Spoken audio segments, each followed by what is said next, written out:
વિદ્યાર્થી મિત્રો, કાયમી શિક્ષક ભરતી હવે ક્રમિક થશે કે પછી નહીં થાય? મિત્રો જુઓ, ક્રમિક ભરતીના અનુસાર જૂઠા પડી રહ્યા છે.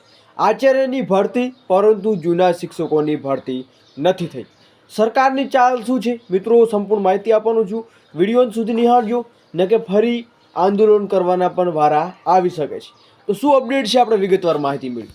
મિત્રો વાત કરીએ પહેલાં તો કે આપણે જે 2022માં પદ્ધતિ જે બદલવામાં આવી અથવા તો નવી દ્વિસ્તરીય પરીક્ષાઓ લેવામાં આવી છે, પરંતુ સરકાર તરફથી ભરતી કરીશું એવા આપણને જવાબો મળે છે, પરંતુ એ લોકો ભરતીના નામ ઉપર શૂન્ય આપે છે.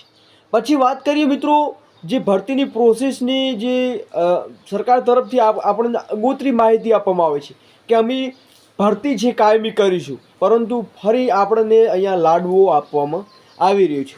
શા કારણે? તો મિત્રો, જે 1 તારીખે 1 મહિનામાં કે પછી જે આચાર્યની ભરતીની રજૂઆત થઈ હતી, એમાં મિત્રો ક્રમિક ભરતી કે લીએ આચાર્યની ભરતીની સરકાર તરફથી આપણને જે પ્રોસેસ છે એ જલ્દી જોવા મળી. પરંતુ સાથે સાથે મિત્રો, જૂના શિક્ષકોની પદ્ધતિ જે એમની ભરતી હતી એ ભરતી અત્યારે જૂના શિક્ષકોની અટવાઈ રહી છે. હવે આ જે 9માની 1 તારીખ મિત્રો, ત્યાં આપણને હાયર સેકન્ડરીની ભરતી આવવાની હતી. મને નથી લાગી રહ્યું મિત્રો કે આ સરકાર છે એ કાયમી અને ક્રમિક ભરતી કરવા માગે છે. એ હાયર સેકન્ડરીની 1 તારીખે મિત્રો ભરતી નથી આવતી, તો આપણે સમજવાનું કે આપણે ફરી ગાંધીનગરના આંટા છે જ. કેમ કે એ કર્મચારીઓ છે એમને પૂરતો સમય મળે છે, પરંતુ એ સમયનો એ લોકો સદુપયોગ કરતા નથી.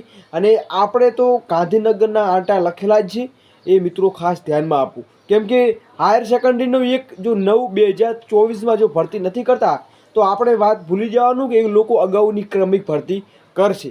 બાકી મિત્રો જોવાનું એ છે કે 1/8 સુધી ક્રમિક ભરતી આવે છે કે નહીં, પછી પાછળની પ્રોસેસ છે ક્રમિક કરવામાં આવશે. પરંતુ પહેલી 1/9/2024ની ક્રમિક ભરતી છે એ હાયર સેકન્ડરીની આવી જોઈએ. બાકી વાત જોઈએ મિત્રો 1/8 સુધી, અને પછી વાત કે પછી અગાઉની રણનીતિ શું બનાવી છે. મળી નેક્સ્ટ વિડીયોમાં. જય હિન્દ, જય સંવિધાન.